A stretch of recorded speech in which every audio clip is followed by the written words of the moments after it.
पूर्णिमा का जो चंद्र है वो विशाल का है और उस चंद्र की पूर्णता में हमारी अभिलाषाएं भी पूर्ण हो। आप आस्था चैनल के माध्यम से जितने लोग कथा सुन रहे हैं, फेसबुक यूट्यूब पर जितने कथा सुन रहे हैं और कुबेरेश्वर धाम में जितने कथा सुन रहे हैं, आप में से कितने लोग हैं जो पूर्णिमा का व्रत करते हैं? जो माताएं करती हो जरा हाथ उठाइए। पूर्णिमा का व्रत जो करते हो ना आप लोग, रखिए हाथ। अब पूर्णिमा के व्रत में आपने कई बार किताब पढ़ी होगी पूर्णिमा की, या आपने व्रत किया होगा, या पूर्णिमा का व्रत आप धारण करे होगे, तो उसमें पूजन कौन से भगवान की होती है? पूर्णिमा के व्रत में किस भगवान की पूजन होती है? तो कहा पूर्णिमा के व्रत में केले के खंभ लगाकर पूर्णिमा का जो उद्यापन होता है, पूर्णिमा की जो पूजन होती है, उस पूजन में शंकर और पार्वती की पूजन की जाती है, शिव और नारायण की पूजन करी जाती है, शंकर और पार्वती का स्मरण किया जाता है। किसकी पूजन होती है? शिव पार्वती।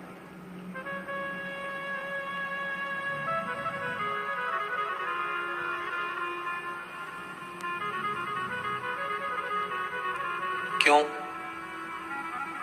शंकर और पार्वती का पूजन क्यों करा जाता है पूर्णिमा के व्रत में? क्योंकि शिव और माता पार्वती ही केवल एक ऐसे हैं जिन्होंने अपूर्ण लक्ष्मी को भी पूर्ण बना दिया था। किसको पूर्ण बनाया है? लक्ष्मी। शरद पूर्णिमा के दिन अगर आप शंकर भगवान को एक लोटा पानी अगर शिव को समर्पित कर रहे हो, श्वेत पुष्प को रखकर शंकर जी के ऊपर सफेद फूल को चढ़ाकर अगर एक लोटा जल भी, एक पात्र जल भी शंकर को समर्पित कर रहे हो, तो ये लक्ष्मी के लिए ही तो कर रहे हो। और कौन सी लक्ष्मी? पूर्ण लक्ष्मी। पूर्ण लक्ष्मी। आपको पहले भी कथा में कहा, एक बार भगवान विष्णु के सामने लक्ष्मी मैया ने बहुत तेज स्वर में कह दिया था, नारायण, दुनिया के लोग आपका नाम जपते हैं, दुनिया के लोग नारायण नारायण कहते हैं, दुनिया के लोग आपका भजन करते हैं, पर सत्य मायने में कहूं ना तो मेरे बिना दुनिया के लोगों की नहीं चल सकती, मेरे बिना दुनिया नहीं चल सकती, संसार मेरे बिना नहीं चल सकता। भगवान विष्णु ने कहा ये तो गलत है लक्ष्मी आपका कहना। एक दिन लक्ष्मी को अहंकार आ गया, अहंकार के संबोधन जब माता लक्ष्मी करने लगी तो भगवान उसी समय पर भगवान विष्णु को क्रोध आ गया और भगवान विष्णु ने कह दिया, लक्ष्मी तो इतनी बड़ी बड़ी बात कहती है कि तेरे बिना नहीं रह सकती संसार। मैं तुझे कहता हूं लक्ष्मी, तू अपूर्ण है, तू अपूर्ण है, तो पूर्ण कब हो गई?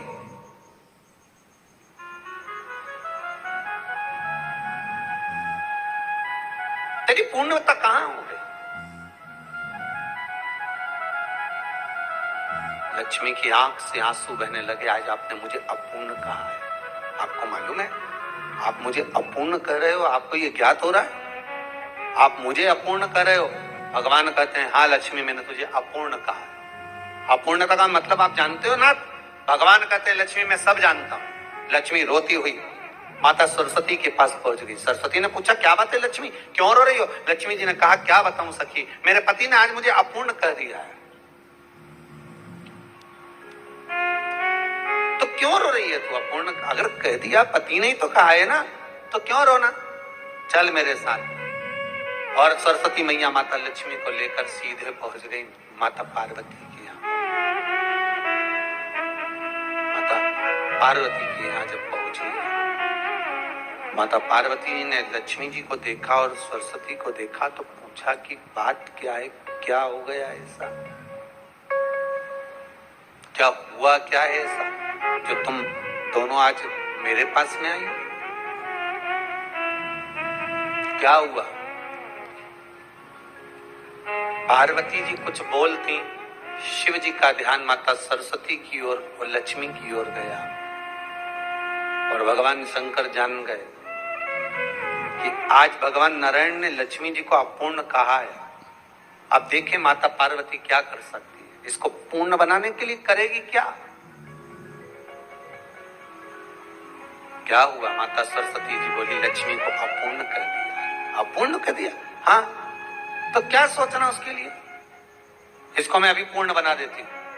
माता जगत जननी पार्वती ने गोदी में विराजमान गणेश जी को उठाया और उठाकर लक्ष्मी जी की गोद में दे दिया। ले लक्ष्मी, आज से तू पूर्ण हो गई। लक्ष्मी, आज से तू पूर्ण है। गोदी में जब तक संतान नहीं है तो नारी को लोग अपूर्ण समझते हैं।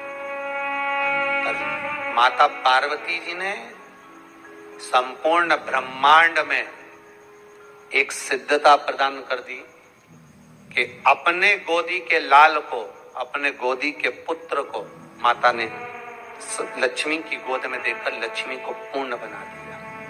वो दिन कौन सा था? यही शरद पूर्णिमा का दिन था। कौन सा दिन? आवाज पकड़ लो। यही शरद पूर्णिमा का। जो नारी वेधव्य नहीं होना चाहती है उस नारी को पूर्णिमा।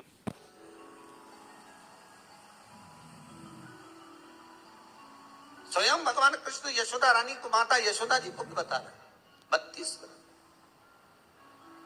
अब आपको किसी ने बता दिया होगा कि 8 कर लो, 7 कर लो, 6 कर लो, 12 कर लो, इसलिए आपने बोला कि 12 कर लीजिए, 32 कर लीजिए। अरे यहाँ तो द्वापर की कथा भी कहती है। यशोदा जी ने एक बार भगवान कृष्ण को रोक कर कह दिया, ए कन्हैया रुको। कन्हैया बोले, बोलो माँ, क्या बात है?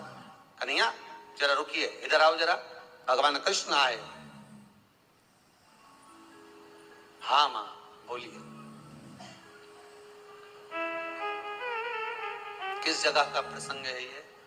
जिस समय पर राधा रानी कुरुक्षेत्र में नंद बाबा और यशोदा जी को लेकर कुरुक्षेत्र के कुंड में, ब्रह्म सरोवर में स्नान कराने के लिए लेकर जाती है, ग्रहण का समय पर।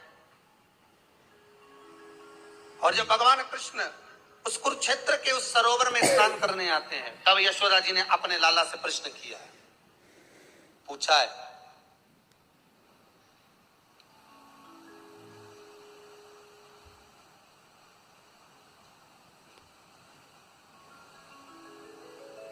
कि नारी वेधव्य होकर ना मरे।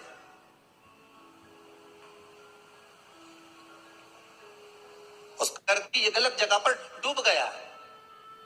आपको लग रहा है कि मदिरापान में, मांसाहार में या अधिक गांजा आदि जो भी नशे होते हैं, जितने भी नशे, उसमें डूब चुका है। और माँ उसको समझा रही है, तू नशे में मत डूब, तू इस काम को मत कर, तू ये गलत कर्म मत कर। माँ उसको समझा कर हार गई। तो मेरा माताओं से निवेदन है, आप उसको समझाना बंद कर दो, एक काम करना प्रारंभ कर दीजिए। हमें जो शिव महापुराण के माध्यम से शास्त्र कह रहा है कि आप 32 पूर्णिमा के व्रत प्रारंभ कर दो। उसमें करना क्या है? आपको केवल जिस दिन व्रत रहे, रात्रि के समय पर कोई भी मीठा, कुछ भी सामग्री आप चंद्र की रोशनी में, चंद्र को अर्घ देने के बाद, पूजन करने के बाद उसको रखो, और वही सामग्री जो नशा कर रहा है उसको पूर्णिमा के दूसरे दिन उसको खिलाओ। आप धीरे धीरे खिलाना चालू करेंगे, जिस नशे में वो डूबा हुआ उस नशे से वो छूटना प्रारंभ हो जाएगा। 2 पूर्णिमा व्रत करके तो देखो, तीसरे में तुम्हें जरूरत ही नहीं पड़ेगी। धीरे धीरे आप वो छूटना प्रारंभ हो जाएगा। स्वयं भगवान कह रहे हैं, यशोदा मैया ने कन्हैया को रोक लिया कुरुक्षेत्र के उस मैदान में, और भगवान कृष्ण का दर्शन माता यशोदा जी करी। बहुत दिनों के बाद माँ को आज माता यशोदा को लाला का दर्शन हुआ, बहुत समय के बाद, जानने के बाद, बहुत समय के बाद।